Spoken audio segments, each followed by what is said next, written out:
The scissors made a sound like tearing paper, a dry, final whisper against the brittle silk.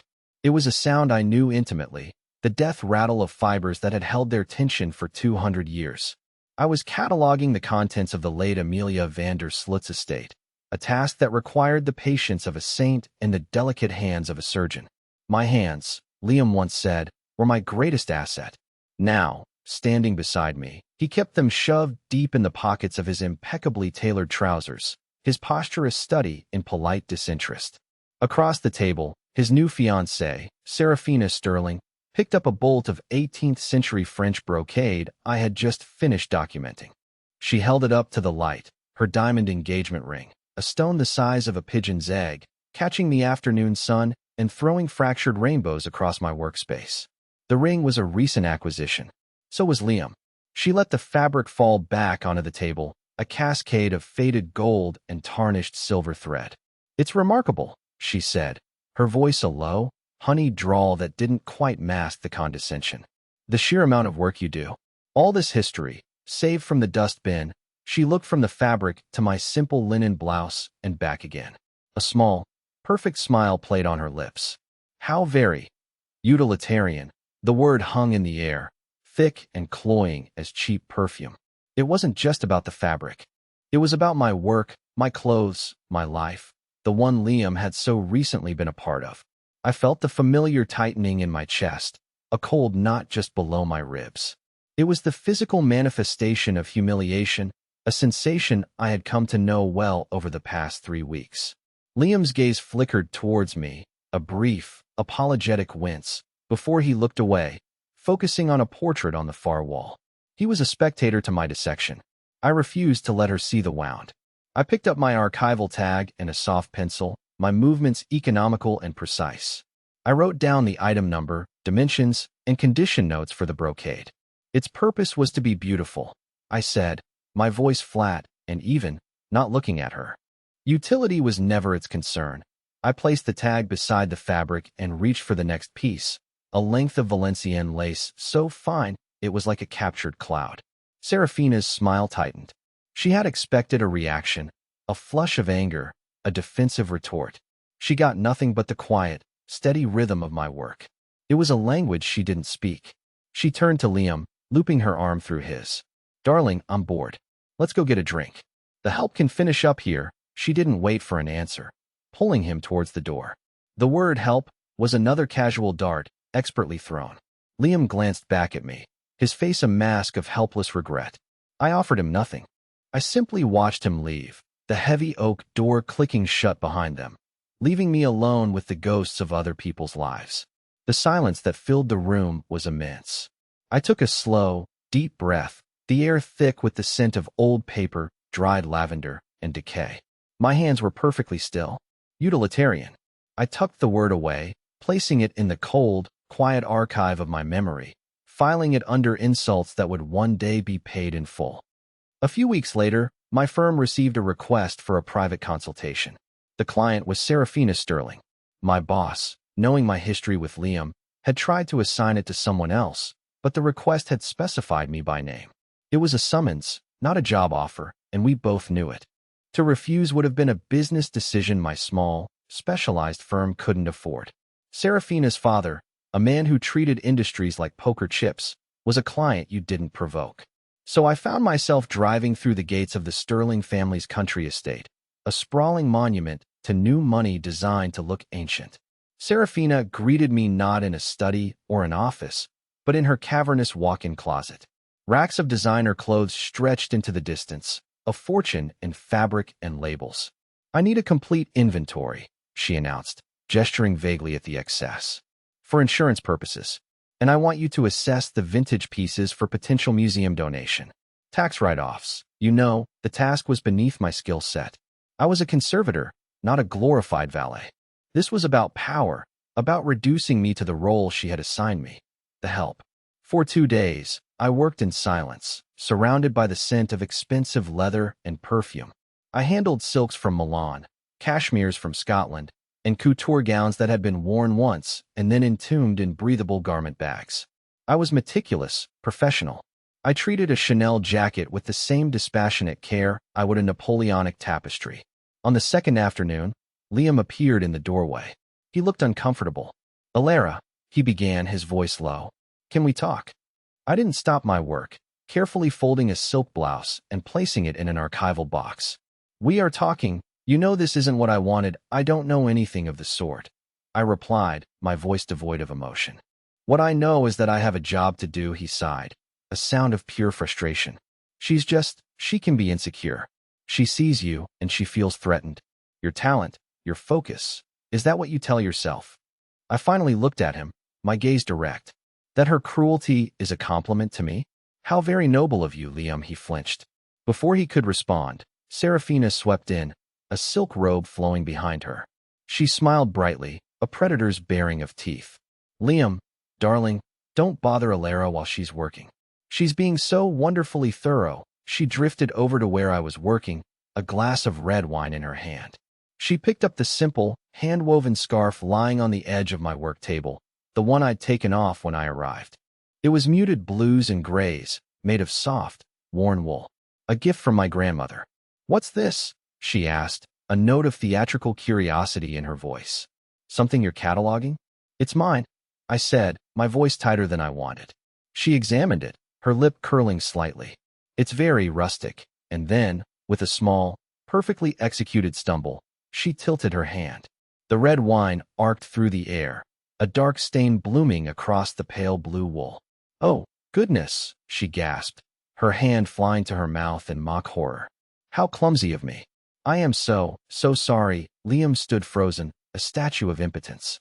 The wine soaked into the fibers my grandmother had spun and dyed herself. A cold, sharp clarity pierced through the dull ache in my chest. This was not about insecurity. This was about erasure. She wasn't just trying to humiliate me. She was trying to destroy any part of my world that she could touch. I looked at the ruined scarf, then at her triumphant, falsely apologetic face. I said nothing. I carefully blotted the wine with an archival cloth, folded the damp scarf, and placed it in my bag. Then I returned to my inventory, my movements as precise and unhurried as before. The cold pivot had happened. The game had changed. She just didn't know it yet. The breaking point arrived, as I knew it would, in public. The annual Sterling Foundation Charity Gala was the crown jewel of the city's social calendar, a night where immense wealth was paraded under the guise of philanthropy. Liam was to be officially announced as the new chief operating officer of Sterling Vance Industries, his reward for a successful merger of loyalties. My firm had been commissioned to oversee the installation of the evening's main auction item, a 16th-century Flemish tapestry depicting a royal haunt. For days, I'd worked to ensure its fragile threads were properly supported and lit, a quiet custodian to a history that dwarfed everyone in the room. I was checking the tension on the mounting wires when Serafina approached, a small constellation of her father's business associates orbiting her. She was incandescent in a gown of silver sequins, Liam a handsome shadow at her side. She stopped directly in front of me, forcing her audience to acknowledge my presence. I was in my simple, professional black dress, a stark contrast to the glittering assembly. "Alara, the tapestry is magnificent," she said, her voice carrying across the hushed ballroom. "Your work is, as always, flawless." The associates murmured their agreement. I gave a slight, professional nod. "Thank you. It's a privilege to work with such a piece," Serafina smiled, a slow, deliberate expression. She was setting a stage. "It truly takes a certain kind of person, doesn't it?" she continued, her gaze sweeping over the powerful faces around her before landing back on me. "So dedicated to preserving other people's legacies," she paused, letting the words sink in, letting the implication land. "I suppose it's what you do when you don't have one of your own." The silence was immediate and absolute. It was a perfectly crafted execution. In one sentence, she had dismissed my expertise, my identity, and my worth, framing me as a background character in the grand drama of her world. It was meant to be the final, unanswerable blow. Liam's face was pale, his jaw tight, but he said nothing. His silence was the final confirmation. He was not an ally. He was part of the hostile architecture she had built around me. A profound and chilling stillness settled over me. The ambient noise of the gala, the clinking glasses, the soft music, the murmur of conversation, faded into a dull, distant roar. The heat of my own anger felt like ice water in my veins. This was the moment. The uncrossable line. She had used my supposed lack of a legacy as a weapon. She had no idea about the legacy I had chosen to leave behind, the one I had kept sheltered from a world that would only seek to consume it. I met her smug, expectant gaze. I didn't defend myself. I didn't argue. I simply held her stare for a long, silent moment. Then I gave a small, almost imperceptible nod, as if accepting a point she had made. "If you'll excuse me," I said, my voice quiet but clear. I turned and walked away, leaving her standing there, the victor in a battle she thought she had just won. She had mistaken my silence for defeat. It was the last mistake she would ever make with me. I moved through the glittering crowd, an island of cold purpose in a sea of champagne and superficiality. No one noticed me. I was, as Serafina intended, invisible. I found a quiet, empty corridor leading to the service wing, the air suddenly cool and smelling of floor polish and starched linen. The muffled thrum of the orchestra was a distant heartbeat. The cold marble wall was a welcome shock against my back. I took a slow, steadying breath. The fury was a clean, white fire now, burning away all the grief and hurt, leaving only cold, hard clarity. I reached into my simple clutch and took out my phone. It was a deliberately nondescript model, old and slightly scuffed, a relic from a life I had carefully curated. I scrolled to a single contact, listed only as H. The phone rang twice before a familiar voice, calm and deeply resonant, answered. Alara, no preamble. He always knew. "Uncle Henrik," I said, my own voice a mirror of his calm. "It's me, I know. Are you all right?" There was a subtle weight to his question, an understanding that I would not be calling this number on this night unless something had fundamentally shifted. "I'm fine," I said. The words felt true for the first time in months. "I need a favor," a beat of silence on his end, an invitation to continue. "The acquisition we discussed last year. The one we placed on hold, Sterling Vance Industries," he said. It wasn't a question. He forgot nothing. "Yes," I confirmed. "I'd like to move up the timeline to when?" "Effective immediately," I said. "I want the process initiated tonight. Full asset seizure at market open. That is, an aggressive schedule, Alara. There will be considerable disruption. I'm counting on it," I said, the words like chips of ice. I could almost hear him nodding, the faint rustle of his suit. He trusted my judgment, always had.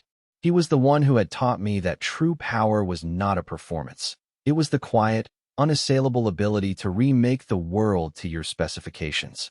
He was the keeper of the legacy Serafina had so casually dismissed. "Consider it done," he said simply. "The Royal Sovereign Fund will act on your directive. What is the precipitating cause?" "They tried to erase me," I said. It was all the explanation he needed. "I see," he said, and in those two words, I heard the full weight of his disapproval for my antagonists. "What is your wish for the announcement?" "I'll handle the announcement myself," I said. "Just ensure the legal framework is in place by midday tomorrow." "It will be," he promised. "Take care, little princess. You too, Uncle." I ended the call and slid the phone back into my clutch. I stood in the silent hallway for another moment, feeling the last vestiges of the hurt, naive girl I had been burned away.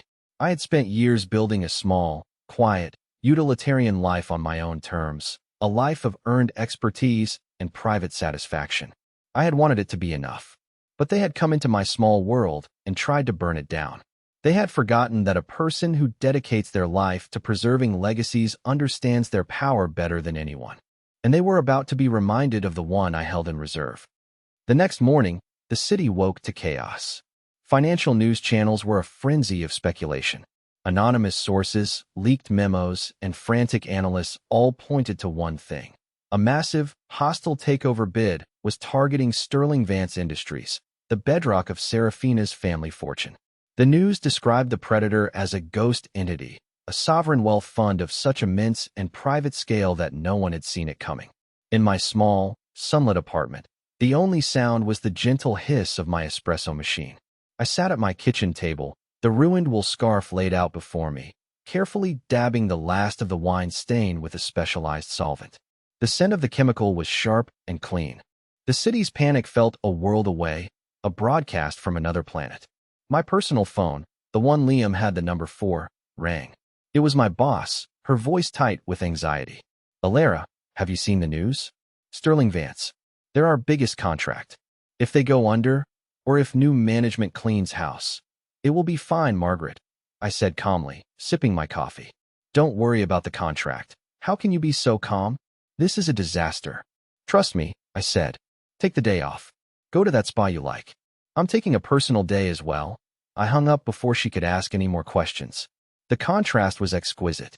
The world Liam and Serafina had built on the shifting sands of stock prices and public perception was crumbling, and I was here, in my quiet sanctuary, drinking coffee and patiently restoring a piece of my own small, private history.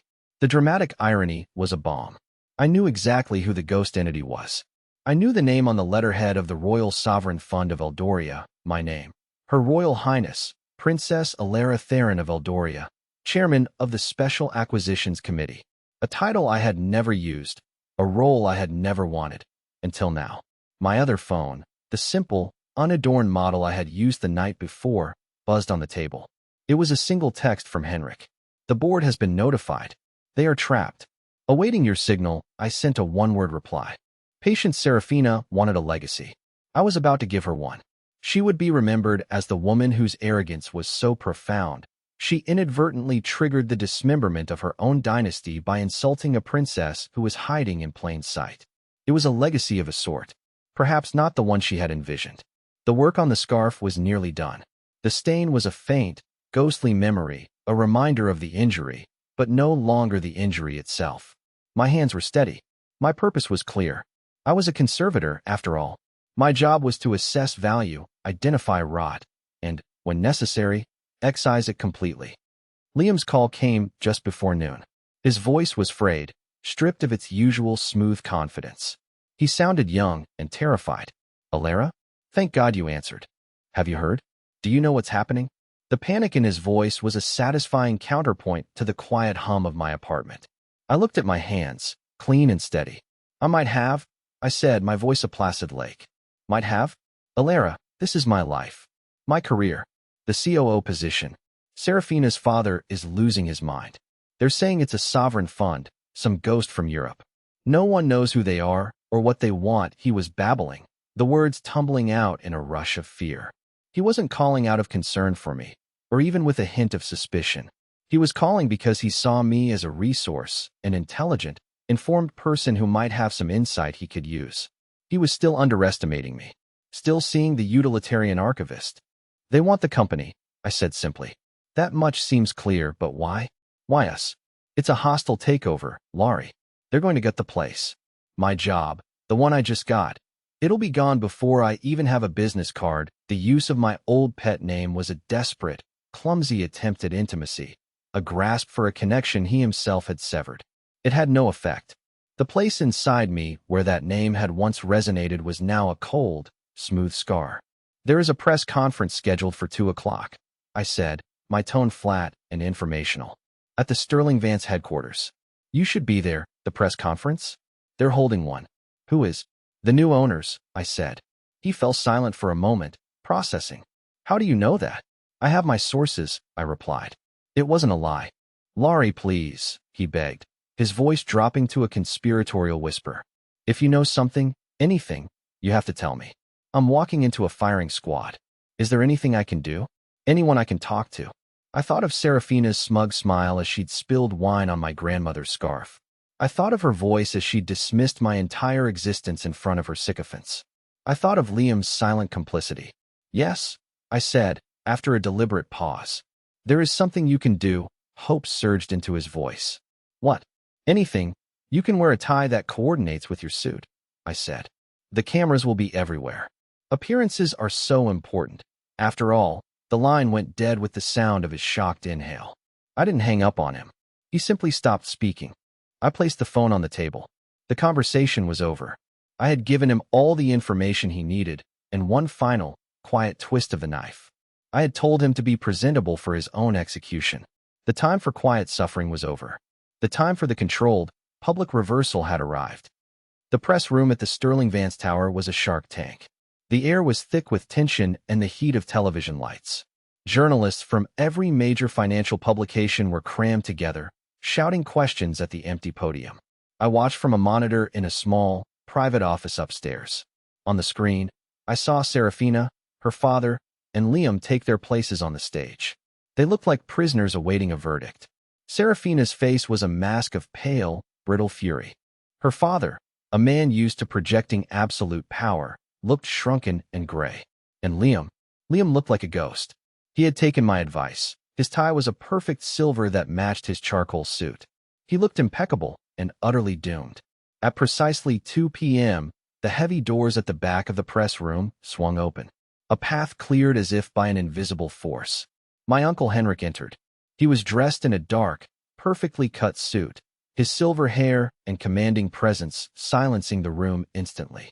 He was the personification of old-world power, the kind of authority that doesn't need to be announced. He surveyed the room with a look of mild distaste, then moved to the side of the stage, an attendant, not the main event. A murmur went through the crowd. Who was this man? Why wasn't he speaking? Then I walked in. I moved through the parted sea of reporters, my heels clicking with quiet authority on the polished floor. The simple, bespoke suit of deep navy blue I wore was a world away from my usual work attire. It was a uniform of a different kind, one that spoke a language of power Serafina and her father understood implicitly: tailoring, quality, and understated expense. The room erupted in a blaze of camera flashes. On the stage, 3 faces turned towards me. 3 expressions of utter, slack-jawed disbelief. Serafina's mouth fell slightly open. Her father's eyes widened, a flicker of confusion warring with dawning horror. But it was Liam's face I watched most closely. He stared at me as if I were an apparition, as if the quiet, utilitarian woman he had discarded had shape-shifted into this impossible figure. The gears were turning in his mind, connecting the dots of my cryptic phone call, my sudden appearance, his entire world tilting on its axis. I walked up the small set of stairs to the stage, my expression serene. I did not look at them. I walked directly to the podium, adjusted the microphone, and looked out at the assembled press. The room slowly fell silent again, a stunned, expectant hush. I was no longer the help. I was the help that had bought the house. Good afternoon. My voice was calm and clear, amplified by the microphone, filling every corner of the silent room. My name is Alara Theron. I paused, letting the name settle. It was my mother's name, the one I used in my private life, the one on my degrees and my employment records. It was the name of the woman they thought they knew. Some of you in this room know me as a textile conservator, a preserver of historical artifacts. I saw a flicker of confusion on the faces of the reporters. On the stage beside me, I could feel the heat of 3 pairs of eyes burning into me. However, I continued, my voice remaining perfectly even. That is not the capacity in which I am here today. I am here as the acting representative for the Royal Sovereign Fund of Eldoria. A shocked murmur rippled through the press corps. Eldoria, a small, fiercely private, and unimaginably wealthy constitutional monarchy known for its stability and its vast, quietly managed investments. On the stage, I heard a small, choked sound. It was Serafina. On behalf of the fund, and by directive of its royal charter, I am here to announce the successful and complete acquisition of Sterling Vance Industries, effective as of 9 a.m. this morning. The room exploded. Shouted questions, the frantic clicking of cameras. I held up a hand, and the sheer, unexpected authority of the gesture quieted them again. The fund's leadership has determined that a significant restructuring is required to align Sterling Vance with our long-term values of sustainable growth and ethical governance. I looked at my notes, though I didn't need them. To that end, Mr. Alastair Sterling will be retired from his position as CEO and from the board, effective immediately. A generous severance package has been prepared in acknowledgement of his years of service. Serafina's father visibly slumped, the color draining from his face. He looked like a puppet with its strings cut. Furthermore, I went on, my gaze sweeping past him to Liam, who stood rigid, his face ashen. The recently announced appointment of Mr. Liam Vance to the position of Chief Operating Officer is hereby suspended. His qualifications and recent performance will be subject to a full and rigorous audit before any final decision is made about his future with the company. Finally, I allowed my eyes to meet Seraphina's. Her look of disbelief had curdled into pure, uncomprehending hatred. I gave her no smile, no sign of triumph. I simply delivered the final, devastating blow, using her own words as the blade. The Eldorian Fund believes in building legacies founded on substance, not just appearance. We will be conducting a full inventory of all company assets, personnel, and holdings to ensure they are fit for purpose. The echo of the word utilitarian filled the space between us, a poison she had crafted and I was now administering back to her. Her face crumpled. The mask of arrogant beauty shattered, revealing the terrified, hollow creature beneath. This was her legacy, a public demolition witnessed by the entire world. The aftermath was a symphony of collapse, and I observed it with the dispassionate focus of a scientist watching a chemical reaction. Seraphina's hand, which had been clutching a bottle of water, began to tremble violently. The bottle slipped from her grasp, hitting the stage with a dull thud and rolling to a stop near my feet. Her father,